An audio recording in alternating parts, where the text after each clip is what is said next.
Hi, I'm Elizabeth Sherman, and today I'm with Bob Ryan, aka Spider, for those that know him best. He was born in Ledyard, as his mom was on the way to the hospital, which is fun. He didn't grow up in Union Springs, but he did go to school at the Union Springs High School and graduated from there as well.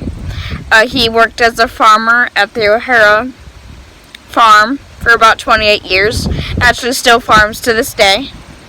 So yeah, and he shares a lot of memories from Union Springs and the people that he got to know there and his friends.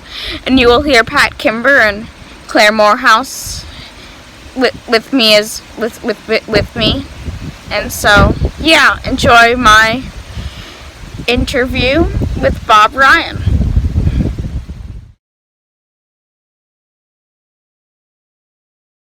You have a story that with Claire Morehouse that you'd like to share? Yeah, seeing how she's here and you mentioned her name, it reminded me of the only time I've seen her since the 50s. And it was COVID time, and coming out of the Sure Fine grocery store, we both had our masks pulled up way high, of course, because we were being safe. And I got just past this lady, and I stopped and I said, "Are you Randall? Are you Claire?" Something like that. And she said, "Yes." And I told her who I was, and she said, "But how did you recognize me?" I said, "It had to be your eyes." And we talked. And that's the first time we saw in all those years. We talked about the drugstore and knowing each other. And she knew who I married, and I knew she lived in Aurora. So that was just the nice memory that happened with our masks on. We knew each other. That was nice, Claire. I appreciated that very much. I appreciate the story. I remember too. Yeah.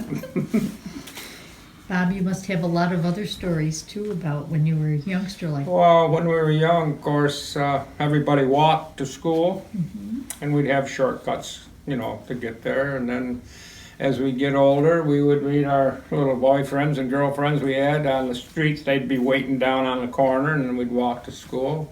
And there was always a lot of people walking, a lot of kids, even a teacher or two. So it was entirely different than Mommy taking little kids to school in their shorts. But we also played more. There was a ball field next to our place. And there'd be sometimes 20 kids out there, and we'd choose teams for baseball and whatever, and they come from all parts of the town. They haven't played there in years. And we used to play ball, mainly football, flag football, where the post office sits down there on the corner of Center Street. Yeah, my brother Billy fell on Glennie Jorgensen's leg. I believe that was the post at the telephone company, though, down the street. Before that was there, and he broke his leg. Glennie Jorgensen got the broken leg. And I remember one time when Banker didn't want us help to pick the coals out of the garden because you'd take the ashes out in the garden, you'd dump them, and then in the spring of the year when it was plowed, we'd pick the coals up, save them, and put them back in the fire when we needed them, and he wasn't going to help us. And he took off and ran around the house. Well, I threw one little piece of coal over the roof of the house and hit him in the tooth and broke his tooth off. That didn't work out too good. But that grew back. He got another one shortly after that. Let's see. Yeah, but all the kids came up, usually with their bicycles and their pant legs rolled up to their knees because the bikes didn't have guard chains on them, and things like that. Yeah. Mother always worked at the school as a chef, cook. And Dad was a Beacon Mill at that time, and then he became a well driller with his uncle and drilled wells. And Dad had ended up working for the village for 19 years. Yeah, there was only 2 or 3 of them at the most, but new management hired 19. Didn't as much get done, and that changed. So we've seen a lot of changes here in the village. What was downtown like when you were a kid?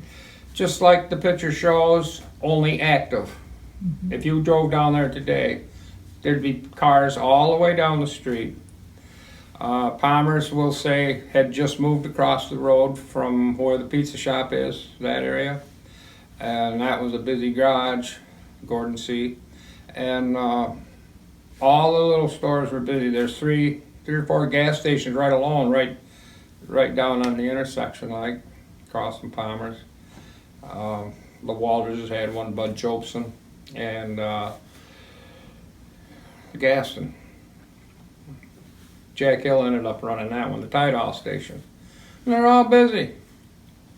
Used to have a town cop. Well, he had a 1950 Ford. He was pestering everybody all the time. Somebody put a chain around the back of his car while he was sitting in it and put it to the Tidal sign. Well, he didn't catch anybody that night, but he knew who we were. And what else? Always had the Fireman's Carnival, you know, and fireworks, and the parades. And my wife was a queen one year, Junie. You remember Junie Claire? And of course, Harold Winning was always the parade marshal. And it was a big deal to have the parade. But insurance got out of line, and you know, that's actually why it all come to an end. And then, what else would happen? I can remember the ice being froze over, and they cutting ice out of the lake, bringing it up Factory Street or up, you know, from Basin and whatever, and putting it in an ice house and back to the Tylenol gas station there. When the gas electric had a little building there, there was an ice house there, and they used to be full of sawdust, and they'd fill that with ice. Yeah, so a lot's happened just in my little short life. Imagine what it was like 10 years before that.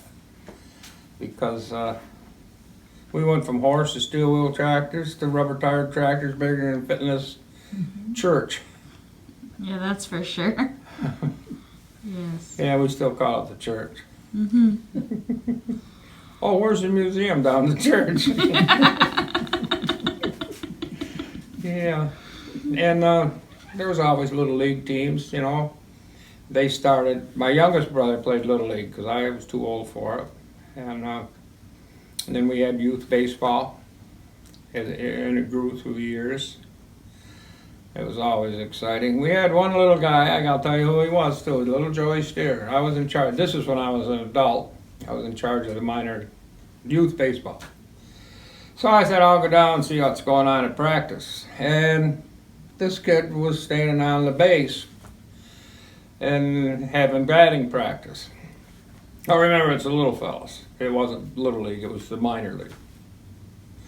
I said, Joey, how come you're standing on the base there? Mr. Ryan, it's the safest place to be. The pitcher couldn't get it over the plate, so he was standing off to the side. I'll never forget that. That was a good one. Yeah. Yeah. Well, what else can we touch? What kind of mischief did the Bryan boys get into? Not too much. On Halloween night, once in a while, you'd throw a walnut and knock out a street light. You know, things like that. Take a roll of toilet paper and put a couple of them together and make believe it's a rope and stick it across the street, and the car would come to a screeching stop. We did tip over one outhouse, but we didn't know anybody was in it. He lived up on Homer Street, too. He never found out who we were.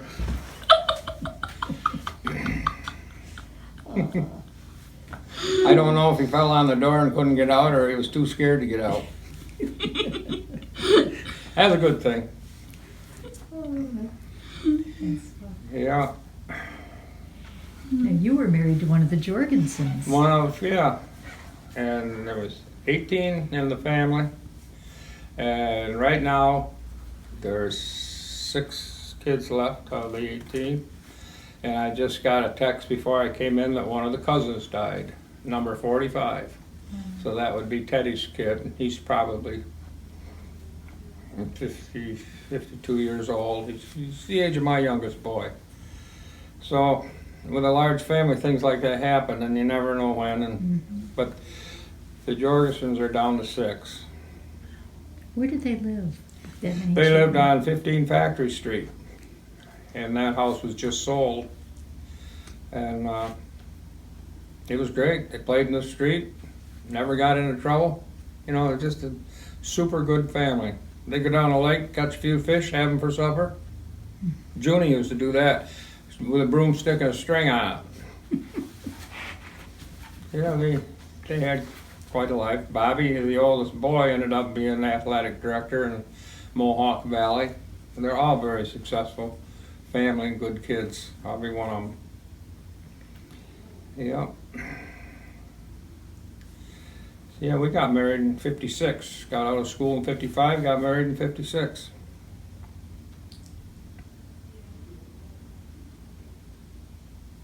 Village hasn't changed much other than you see things that ought to be done that don't get done. Who are some of the people you remember Remember? when you're? Well, let's go to the one that I really remember because I just saw his picture there, banker, Billy. I remember when he was hired at the bank, Marion Davis hired him, and Marion Davis used to be in Aurora, and Marion Davis worked in the store in Aurora, which was a little store next door, and they had it all worked out that the bank would come hire him. Well, I was working at the hardware store at the time, and Marion Davis came down to the red and white store and had a conversation with Bill. Would you like to work at the bank? And Bill says, well, I'll have to talk to Earl Turney first. He was the owner. So, of course, they had it all arranged. And Bill says, I have the opportunity to work. And he says, well, then I think you should. And I remember Marion Davis taking them to Auburn, and they bought suits and top hat, shoes, top coat, the works. And they came back and they walked down the street. And they stopped at the hotel, they stopped at the red and white, and then they stopped the hardware.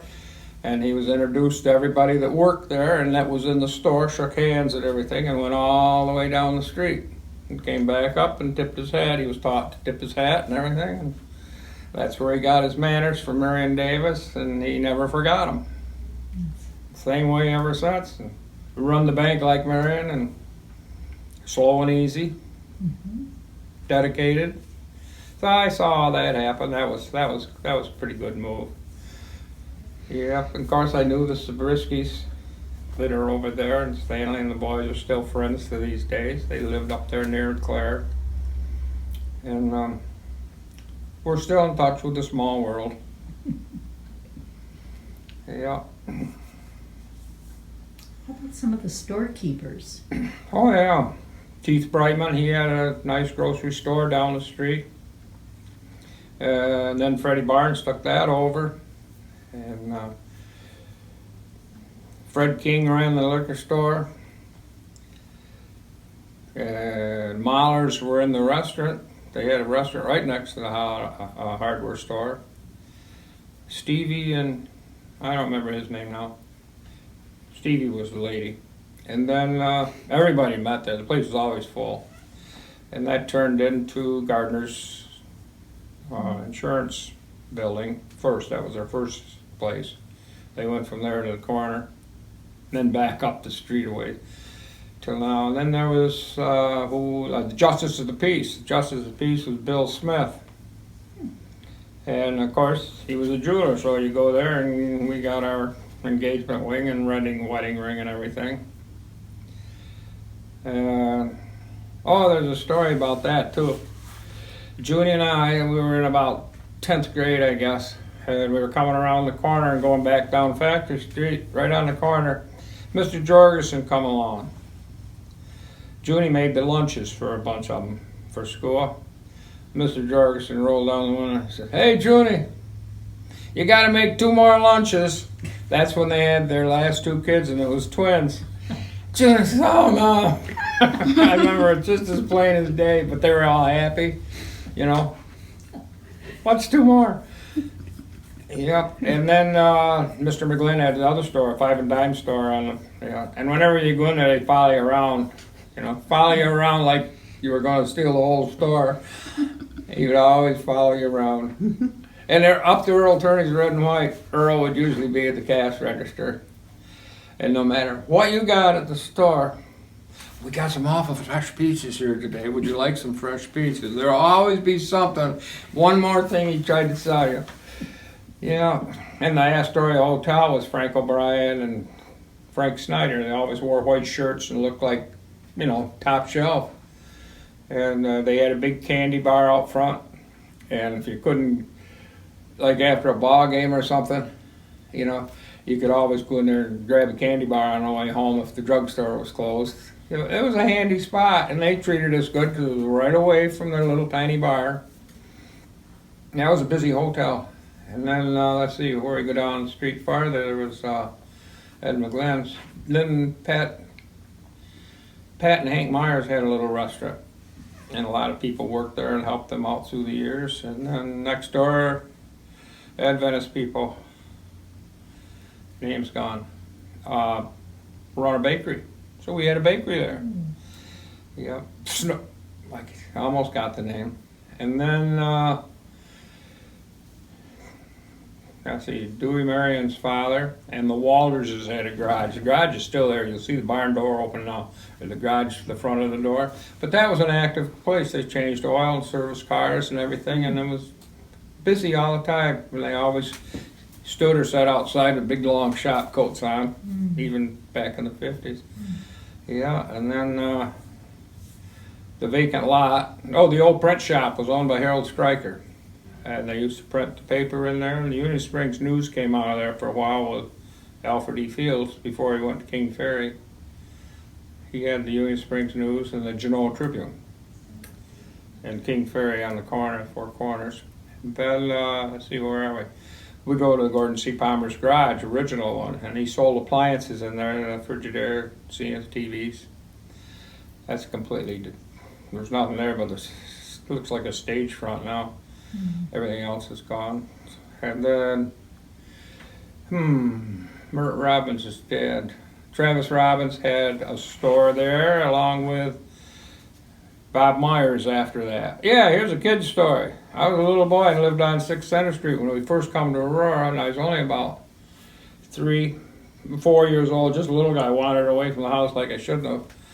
And I always liked chocolate-covered donuts, so I went down to the store and got a box. And when I got back home, Mother said, "Where'd you get those?" I said, "From the store."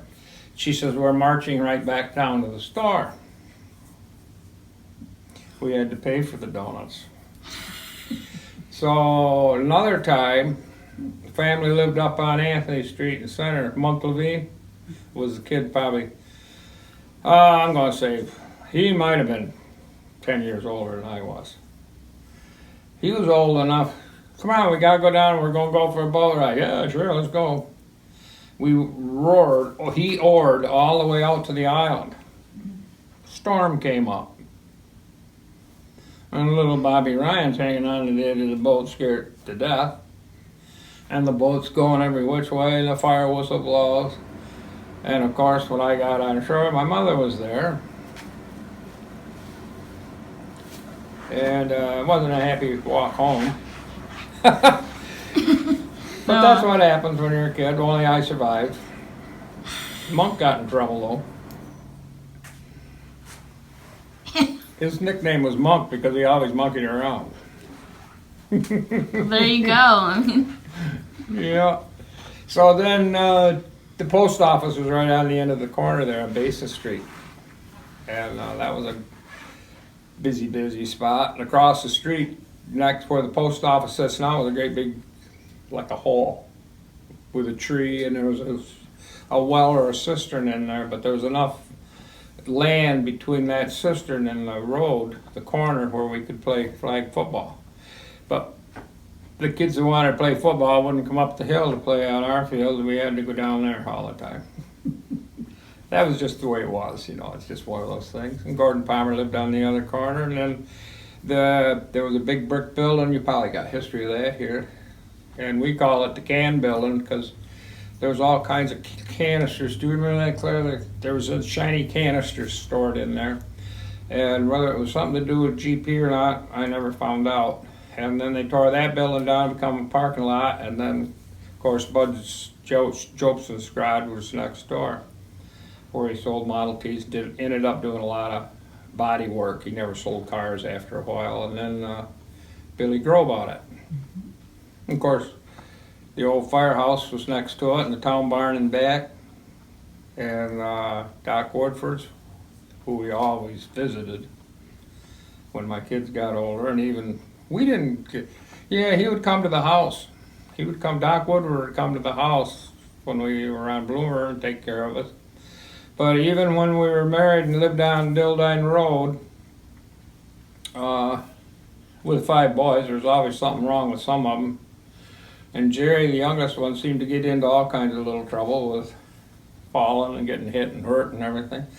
We went there one day after he fell down a creek, and Doc says, "Now, Jerry, what is it this time?" Poor little guy had blood running on every nose in his head. He says, "I'm okay, doctor." He just patched him up and away he goes. He saved his life one time. Jerry got hit by a baseball. He walked. Junie was hanging up clothes. He walked out there, and the ball got hit just right where it shouldn't have gone and hit him in the chest. And they came up with what was the emergency vehicle, which was a red 1950 Chevy. And Doc Woodford there, and Timmy Campbell drove the car. They gave him a shot of adrenaline, and they didn't think he was going to make it. And they gave him another one just outside of Auburn, and he come to in front of the old Columbian Rope Company. And that was about his 5th incident, and he was not even 5 years old. I mean, all these happened when he was a little guy. But he's okay today. That's good. He learned a lot of lessons. Don't drink kerosene. Don't drink turpentine. Yeah. And then, of course, the next house, Dr. Woodford, was B.A.'s house, and he run Roto Salt. That was a busy place. Salt blocks for horses, cows, anything in different shapes. And it was there for quite a while. And I remember he helped one time when I was in the Lions Club, and he was the first volunteer to help me one early morning. And we moved all the tables to the old American Legion down there, the big one, the brick building, the old United States Hotel. And he did all kinds of work helping me. And I think he was 84, 85 then. Frank B.A. He was a good guy, one of the good guys. And Ben Fordyce and all them guys had the coal yard. And we used to go down there and, you know, get a bag of coal. And then when the steamboat burnt, yeah, that steamboat burnt down where Castelli's Marina is. I was a little fella. Frankie Richenbach was the high scorer for the basketball team. And he needed 13 points that night. They were going to play up to Sherwood, and he was down to the fire all day or whenever it happened. And I don't ever remember if he got the 13 points or not. But Frankie Richenbach lived in town, and that's one of the things I remember from that particular day. When there was fires like that, the people come from all over to watch because they didn't have the equipment to put it out fast, so you had time to get there before it burned down. In Auburn, I can remember Auburn burning up different times, and you always could drive to Auburn and watch the fire burn out. That's what we did. And the circus, when the circus would come to town, Dad would have us in the car like 2, 3 o'clock in the morning. We'd go out and watch the elephants unload the train and go up and put the big tents up and everything. That was our excitement. Oh, that must have been fun. Yeah, it was, because the big elephants did their tricks. And we're wandering around here with these stories. You get me wound up. I don't have an ever-ready battery, so it's going to stop here sooner or later. The other thing, too, in my case, say my aunts and uncles were older. And I always thought it was a pleasure to go to the farm, but I never realized how important it was until I got older. They needed help. So I've been going to the farm since I was 5 years old, and they're used to horses and old steel wheel tractors, and when the rubber tired ones comes out, he was afraid of it. And I was running them when I was 5 years old. I drove a car to Ithaca when I was 8, took him to the hospital or doctor, and learned how to do everything way premature than today. And that's probably why I still work on a farm today, is because it's in my blood. And they pick me up farm every weekend I was at the farm. You have to get the grist ready for the cows and things. And then in the summertime or after school, they'd be there right after school to pick me up and then bring me back that night. So I didn't realize how important I was as a little helper, you know, until I got older. I thought it was just a luxury. And then, one day I was coming home from school. They weren't down there quite big enough to pick me up. So I was walking home, and I was down by the mill pond. I was actually running. And my aunt said, "How come you was running?" I said, "Did you see who was behind me?" Helen Koch. She was a little tomboy, one of Junie's little cousins. So she had a metal lunch bag. All we ever had was paper bags. She used to club us with it, you know. She clubbed the boys. Well, the best way not to get in a fight with her is keep ahead of her. I nicknamed her Killer. In fact, it's in the yearbook. It says Killer under her name because everybody else started calling her that. Right beside her seat there. I had kids right beside me. And she got disgusted with me one day. Oh, she says, and she's going, and she goes, oh, and she kissed me on the forehead. She said, "Please be a good boy. Please be quiet." That hurt. She made me feel bad. Oh, God Not really, bless her. probably. Miss Mazzarles had me set up next to her, or was it Miss Parsons? And I had to come to the back of the room. And of course I sat there with a great big smile on my face. I can remember it so plain. And she said, "Mr. Ryan, why are you so happy?" I says, way back there at the corner of the room, I can't smell your perfume. Your perfume smells pretty good. Oh, she got madder than the devil. "Go back there and sit down." I went back to my seat. She sent me back to my corner. Little things like that. Oh, that's fun. Yeah, Mr. Moon was the principal. Mhm. I got sent down there one day and there was a note on the desk. "Bob, should you drop in? Could you please hustle down to Palmer's? I forgot to drop my car off this morning." "Sure." I was in 10th grade, I had a car. I go out and get my car, go down and pick him up. He said, "Bobby, I always count on you," he says. But that's the difference in school. Yeah, There might be a note. "Bob, would you run this over to Mr. Shotwell at the shop?" yeah, real. Yeah, real tough. It's real. Yeah. And then if they wanted something done, "Bob, could you please do this for me?" Yeah, he'd be first to do it. We never did any destructive. No, and there were always kids like you who most of the time knew where the line was, Oh, yeah, all the time. but rode it. Right there, you just rode the edge. Yeah, But you know. loved them, you know, and you never forget them Yeah. as a teacher. My buddy just died around the clock. We call him Tick. Well, anyway, he would say, "I would follow you in the lunch line. I'd be back in lunch. How come you always got more on your plate than anybody else?" I said, "Ronald, you gotta be nice to people. That's right. You've gotta be nice. Don't put this on that Instagram." I don't know if they're the kind of stories you like to hear, but what No, we think of. yeah, no, that's the. Oh, yeah, I like to hear all the different things, you know. But Doesn't have much about history, does it? no, but it's some, It happened a long time ago. it's some of your history, so it's always appreciated.